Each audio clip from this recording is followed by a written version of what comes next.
respected veteran Isaiah Carter is shot and killed in his office, with all evidence pointing to his wife, Serena. However, Detective Howard uncovers a more intricate conspiracy behind the murder, involving millions of dollars and the deceased's closest associates. In May 2023, the typically quiet Garden District in Baton Rouge, Louisiana, became the center of a scandal when Isaiah Carter, 68, a decorated Vietnam War veteran, married Serena Washington, 35, a transgender woman and local jazz singer. The couple first met at the Baton Rouge LGBTQ+ Community Center on 1331 Florida Boulevard, where Isaiah volunteered as a senior counselor for veterans facing identity challenges. Malcolm and Andre Carter, through their attorney James Mitchell, filed a legal petition to contest Isaiah Carter's will. The document, submitted to the 19th Judicial District Court, challenged the legitimacy of the will that named Serena Washington Carter as the primary beneficiary of an estate valued at approximately $1.7 million. During a press conference outside the courthouse, Malcolm Carter, accompanied by his brother Andre, publicly accused Serena of plotting Isaiah's death. "Our grandfather was manipulated and murdered by someone who spent less than 2 months as his wife," Malcolm told reporters. However, Detective Howard's investigation into Malcolm's background uncovered troubling financial issues that cast doubt on his motivations. Financial records obtained through subpoena showed that Malcolm's investment firm had lost 4 significant clients after a series of unsuccessful high-risk investments. His personal financial situation revealed growing debts exceeding $380,000, including multiple high-interest loans from non-traditional lenders. Furthermore, Malcolm had recently been notified of an impending audit by the Securities and Exchange Commission due to complaints from clients. The investigation into Andre Carter's activities proved just as revealing. A waitress from Frank's restaurant came forward, testifying about a heated confrontation she witnessed between Andre and Isaiah. According to her account, Andre had grabbed Isaiah's arm aggressively while saying, "You can't just give everything to that freak." Security footage from the restaurant's parking lot supported her statement. Andre's violent history became a major concern, with police records showing 3 assault charges from various nightclubs where he had worked as a bouncer. While these charges had been dropped, the pattern suggested a tendency to resolve conflicts with violence. Former co-workers described several incidents where Andre had used excessive force when handling club patrons. Tensions rose at Isaiah's memorial service at Greater King David Baptist Church, leading to a public altercation. Despite objections from the Carter family, Serena, who had been released on $500,000 bail, attended the service. When she approached Isaiah's casket, Malcolm and Andre attempted to block her access. A loud argument ensued, during which Serena accused the brothers of persecuting her for being transgender. Malcolm's response, "You'll get what's coming to you," was recorded by several attendees on their phones. Further investigation into the Carter family's finances revealed that both brothers had tried to secure loans using their anticipated inheritance as collateral. Malcolm had approached 3 different banks in the months before Isaiah's death, while Andre had taken out a high-interest loan from a private lender by providing false information about his inheritance. Additionally, investigators found that Andre had recently purchased a dark-colored SUV that matched the description given by Mrs. Eleanor Thompson. However, he had registered the vehicle under his girlfriend's name. When questioned about the car, Andre claimed he had been at work during the time of the murder, but his employer records showed he had called in sick that day. A breakthrough came when Detective Howard received an anonymous letter containing a key and a cryptic message about a hidden safe in Isaiah's study. The letter postmarked from within Baton Rouge, included details about the safe's location that only someone familiar with the house could know. Forensic analysis of the letter revealed traces of the same gun oil found on the murder weapon, adding more complexity to the case. Investigators also discovered that Malcolm had recently contacted Darius Ellis, Serena's ex-boyfriend, making several calls from a prepaid phone. Bank records showed a $5,000 transfer from Malcolm to Ellis, though both men claimed it was related to a private business deal. The revelation of the safe's existence promised to uncover another significant layer in the investigation, potentially shedding light on the true nature of the family's relationships and the events leading to Isaiah's death. Detective Howard noted that the anonymous tip, arriving just as the investigation began to focus on the Carter brothers, seemed far from coincidental. After receiving the tip, Detective Howard's team located a concealed wall safe behind a large oil painting in Isaiah Carter's study. The vintage Mueller model safe contained documents, photographs, and a digital voice recorder. Among the items were multiple threatening letters addressed to Isaiah, each referencing intimate details about Serena's past. The letters demanded large sums of money in exchange for silence about supposed criminal activities involving Serena. Several photographs found in the safe showed Serena with Darius Ellis outside various locations in New Orleans, where they had previously lived together. Darius Ellis was apprehended at his workplace, a construction site in Metairie. During interrogation, Ellis admitted to sending the threatening letters to Isaiah, but denied any involvement in the murder. He revealed a complicated web of manipulation, explaining that Malcolm Carter had contacted him and offered money to pressure his grandfather about Serena's past. He just wanted Isaiah to change his will, nothing more, Ellis stated. Ellis's criminal record included 3 domestic violence charges, and Serena had filed a restraining order against him in 2019.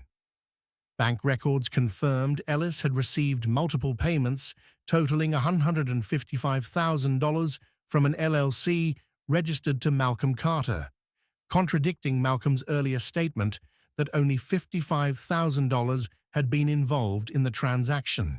The investigation revealed that the weapon had been reported as stolen from a Shreveport gun shop 6 months earlier.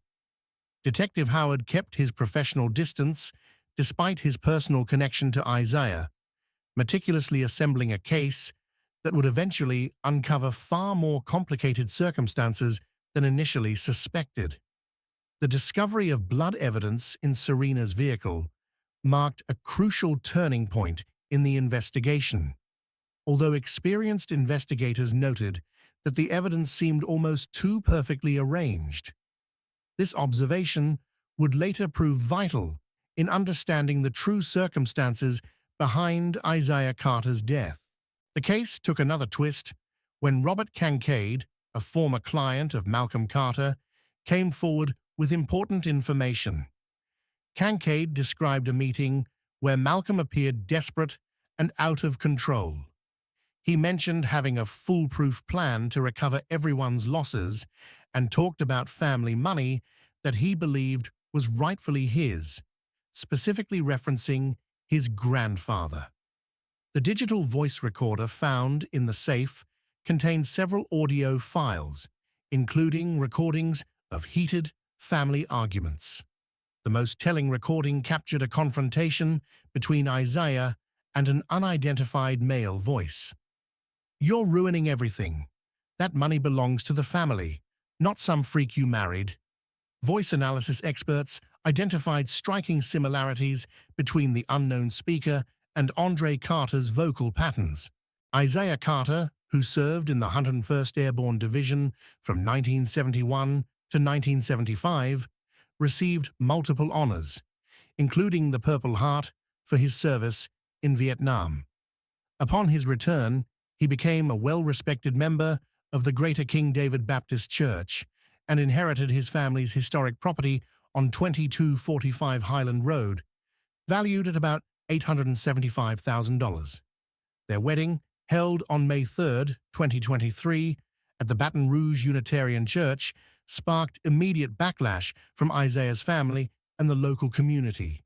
Isaiah's eldest grandson, Malcolm Carter, 43, a financial advisor at Louisiana Investment Solutions, publicly condemned the marriage during a family gathering at Ruth's Chris Steakhouse on May 4th.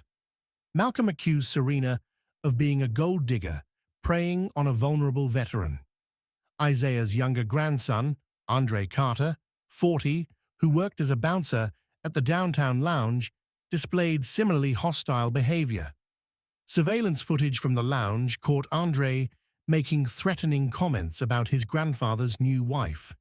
His criminal record revealed 3 assault charges between 2018 and 2022, though all were dismissed. Further examination of the safe's contents revealed financial documents that showed Isaiah had been meticulously tracking threats and suspicious activities. A handwritten ledger detailed dates, times, and descriptions of confrontations with both Malcolm and Andre. The final entry, made just a day before his death, read, "They're working together, M handling money, A doing the dirty work." The safe also contained a series of emails printed from Isaiah's computer, showing correspondence with several overseas banking institutions. These emails discussed the transfer of large sums to offshore accounts, suggesting that Malcolm had been preparing contingency plans. One particularly damning piece of evidence emerged in the form of a recorded phone conversation between Isaiah and his lawyer. In the recording, Isaiah expressed fear for his safety and detailed specific threats made by both grandsons. The lawyer confirmed the authenticity of the recording and provided additional documentation of Isaiah's concerns. As investigators continued to process the safe's contents, they discovered a hidden compartment containing a sealed envelope addressed to Detective Howard. The envelope's contents would become the crucial link connecting all aspects of the case. Though its discovery raised questions about how Isaiah had known to trust this specific detective with his final revelations. Audio forensic expert Dr. Rachel Chin analyzed the recording and confirmed with 98.7% certainty that the voice belonged to Andre Carter. When confronted with the evidence, Andre broke down during interrogation. He admitted to threatening his grandfather, but maintained that he was not involved in the murder. "I just wanted to scare him into changing his mind, not kill him," Andre sobbed. "Malcolm said we just needed to pressure him enough." Meanwhile, Serena's discovery proved pivotal. While going through Isaiah's belongings, she found his old iPhone 11, which contained deleted text messages that were recovered by the Baton Rouge Police Department's Digital Forensics Unit. The messages revealed an extensive conversation between Malcolm and Darius Ellis. "Malcolm, I need you to make it clear to him the marriage has to end," one message read. "What if he doesn't back down?" Darius replied. Malcolm responded, "Then we move to Plan B, wire coming your way." Detective Howard subpoenaed Malcolm's bank records, revealing a $25,000 withdrawal that matched the timeline of Darius's claims. The transaction had been disguised as a business consulting fee, but the money trail led to a series of cash deposits into Darius's account. As evidence against Malcolm mounted, Serena faced increasing threats. Anti-trans hate groups protested her performances, and death threats were sent to her apartment. Detective Howard assigned a protective detail after her car was vandalized with threatening messages. The investigation took a crucial turn when Mrs. Eleanor Thompson's home security system revealed footage showing Malcolm's BMW parking near Isaiah's house at 8:27 p.m. on the night of the murder. Malcolm, wearing latex gloves, entered through the side door using a key. He emerged 45 minutes later carrying what appeared to be a manila envelope. When arrested, Malcolm initially maintained his innocence, but faced with overwhelming evidence, he eventually confessed. His statement, recorded in interview room 3 of the Baton Rouge Police Department, revealed a shocking conspiracy. Isaiah was going to expose everything, not just the threats, but the missing client funds, the offshore accounts. He found out I'd been embezzling from my investors, Malcolm admitted. But I didn't pull the trigger. Ask Darius about the gun he bought at the Shreveport shop. Ask him about the 20 grand I paid him to make it look like Serena did it. Malcolm's confession implicated both Darius Ellis and Andre Carter in a complex scheme. Malcolm had handled the financial side, using stolen client funds to pay Darius. Andre's role was to create aliases and stage evidence to frame Serena. The gun, wiped clean of prints, was planted to suggest a crime of passion. But Malcolm's final revelation stunned even veteran Detective Howard. The manila envelope Malcolm had removed from Isaiah's study contained evidence of another crime, one that implicated someone entirely different. This individual's involvement would shake the foundations of Baton Rouge's most respected institutions. The investigation was far from over as Malcolm awaited arraignment. Detective Howard opened the sealed envelope from Isaiah's safe. Knowing its contents would reveal the final piece of a puzzle that had claimed more than one victim. The truth about Isaiah Carter's murder would be far more sinister than anyone had imagined. Security at the East Baton Rouge Parish Prison was increased after Malcolm's booking.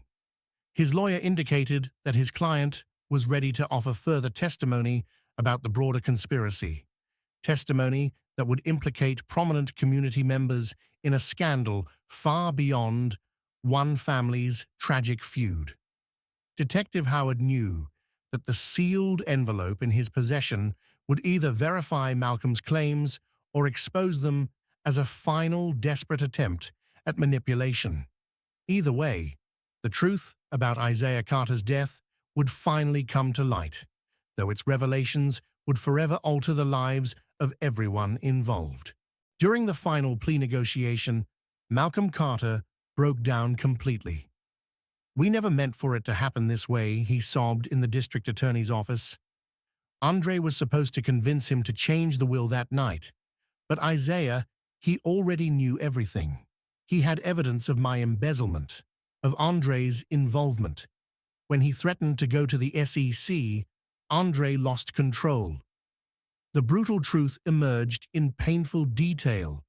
Malcolm had meticulously planned the frame-up, choosing the specific Bible passage, planting evidence in Serena's car, and orchestrating Darius's involvement to create a false trail of threats. Andre, tasked with confronting Isaiah, had brought the stolen gun to intimidate him.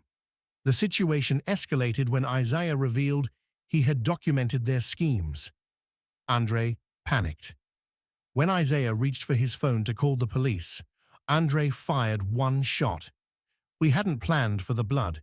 There was so much blood." Malcolm's voice cracked as he described how they scrambled to stage the scene. Andre fled in the dark SUV while Malcolm stayed behind to plant evidence to implicate Serena. But Andre's panic proved their undoing. He had left his DNA under Isaiah's fingernails during their struggle, dropped a receipt from the gun store in Shreveport, and failed to notice the private investigators' cameras installed in the garden. Their carefully crafted plot unraveled piece by piece. The trial lasted 6 weeks, with the prosecution presenting overwhelming evidence: financial records, DNA evidence, surveillance footage, and testimony from Darius Ellis, who accepted a plea deal. The jury deliberated for just 4 hours before returning guilty verdicts for both brothers. Malcolm received life without the possibility of parole for first-degree murder and conspiracy, while Andre, considered less culpable, due to his impulsive actions in the shooting, was sentenced to 40 years. Serena Washington Carter emerged from the courthouse after the verdict, surrounded by supporters from the LGBTQ+ community and veterans groups. Though vindicated, the ordeal had taken a toll. Isaiah believed in justice, she told reporters, her voice steady despite the tears. He also believed in redemption. True to Isaiah's memory, Serena founded the Isaiah Carter Foundation for Inclusive Veteran Support. The foundation's first initiative provided legal aid to LGBTQ+ veterans facing discrimination. She transformed her trauma into a purposeful cause, using Isaiah's estate to create lasting change. Detective Howard attended the foundation's launch ceremony and watched as Serena unveiled a portrait of Isaiah in his dress uniform, his warm smile perfectly captured in oils. The situation escalated when Isaiah started receiving anonymous threatening letters at his Highland Road residence. The first letter, postmarked May 15, 2023, read, "Annul this shameful marriage or face the consequences. You're disgracing the Carter name." 3 additional letters followed in the next 2 weeks, each becoming more hostile. Despite Serena's attempts to downplay these threats, Isaiah filed a police report with the Baton Rouge Police Department on May 20, 2023, case 223-5201. The controversy intensified when details of Isaiah's estate became public. In addition to the Highland Road property, Isaiah's assets included a $4,200 monthly military pension, a $500,000 life insurance policy, and various investments totaling around $350,000. Malcolm, who was struggling professionally after losing 4 major clients due to poor investment strategies, showed particular interest in these financial details. He knew the truth would come out, Howard reflected. That's why he documented everything, why he trusted us to follow the evidence wherever it led. In the end, Isaiah's final letter to Detective Howard proved prophetic. "Truth has a way of rising," he had written. "My death may come at their hands, but it will not be the end of my story. The love Serena and I shared was real. Let that truth be my legacy." 1 year after the verdicts, Serena stood at Isaiah's grave, placing fresh flowers beside his headstone. The inscription read, "Isaiah Carter, 1975-2024, beloved husband, decorated veteran, champion of truth." Below, in smaller letters, "Love knows no boundaries." As Detective Howard closed the case file for the final time, he added one last note: "Justice served, but at great cost." Isaiah Carter's death exposed the worst and best in us. His legacy lives on in the changes he inspired and the lives he touched. Case closed, but never forgotten. On June 3, 2023, exactly 1 month after their wedding, Isaiah and Serena celebrated their anniversary at their Highland Road home. During the evening, Isaiah appeared unusually tense. According to Serena's statement to police, Isaiah took her aside in a study around 9:45 p.m. and said, "If anything happens to me, make sure they don't silence you." That evening would prove to be their last together.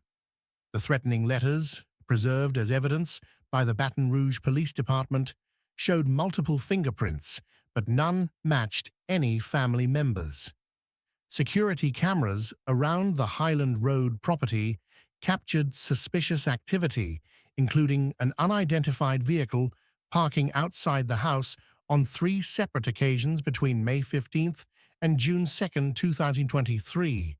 Local media, particularly The Advocate, reported on the growing tensions within the Carter family. Serena Washington Carter made a distressed 911 call from her Highland Road residence. The recording captured her hysterical state as she discovered her husband, Isaiah Carter, unresponsive in his study. The dispatcher noted that Serena's emotional state made it difficult to get clear information, as she repeatedly broke down during the 4-minute emergency call. First responders arrived to find Isaiah Carter deceased in his mahogany armchair facing the study's bay window. The victim had a single gunshot wound to the chest, specifically the left thoracic region. A Smith & Wesson .38 special revolver was recovered from the scene, lying approximately 3 feet from the body. The Bible on Isaiah's lap was open to Psalm 23, with blood spatter consistent with the trajectory of the bullet. Medical examiner Dr. Patricia Reynolds determined the time of death to be between 8:30 p.m. and 9:30 p.m., with the shooting likely occurring closer to 9:00 p.m. due to room temperature and body condition. Detective Clarence Howard of the Baton Rouge Police Department's Homicide Division, a 24-year veteran, assumed the lead investigator role. Howard, who knew Isaiah from their shared membership at Greater King David Baptist Church, led the initial crime scene assessment, which revealed several concerning elements. The gun had been carefully wiped clean of prints, and there were no signs of forced entry. Isaiah's dog tags were found clutched in Serena's bloody hands, and the study showed signs of staging, such as an oddly positioned chair and carefully arranged personal items. Despite the apparent struggles suggested by overturned furniture, valuable items nearby remained undisturbed. Serena's initial statement claimed she had been performing at the Spotted Cat Music Club from 7 p.m. to 11:30 p.m., but surveillance footage showed her leaving at 10:15 p.m., creating a significant gap in her timeline. When confronted with this, Serena explained that she had driven around to clear her head after an argument with Isaiah earlier that day. Several witnesses at the club confirmed that Serena seemed distracted during her performance and abruptly ended her set early, citing personal matters.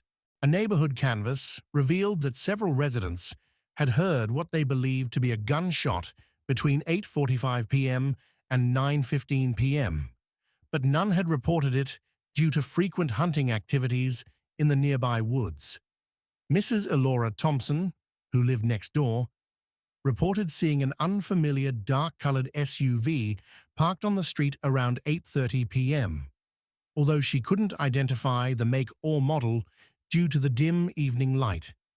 Crime scene unit technicians, led by CSI Sarah Martinez, processed Serena's 2019 Toyota Camry.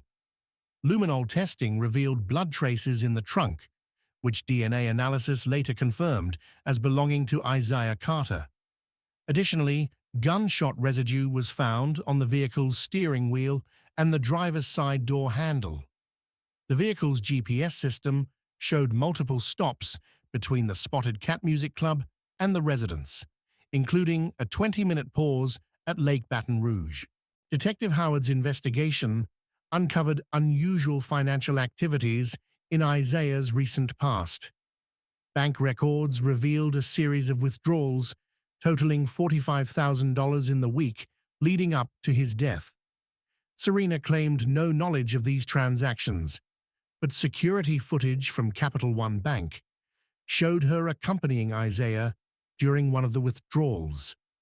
The investigation team also discovered that Isaiah had recently changed his life insurance policy, maintaining Serena as the primary beneficiary, despite apparent pressure from his family to change it. The murder weapon was traced to a private sale at the Baton Rouge Gun Show 3 months prior. The buyer had used cash and provided false identification. Ballistics confirmed that it was the murder weapon, as the bullet recovered from Isaiah's body matched test fires from the revolver. The investigation uncovered that the weapon had been reported stolen from a gun shop in Shreveport 6 months prior. Despite his personal ties to Isaiah, Detective Howard kept a professional distance, carefully constructing a case that would ultimately reveal far more intricate details than initially believed. The discovery of blood evidence in Serena's vehicle marked a pivotal moment in the investigation. Although experienced investigators noted that the evidence seemed almost too perfectly staged, this observation would later play a crucial role in understanding the true circumstances surrounding Isaiah Carter's death.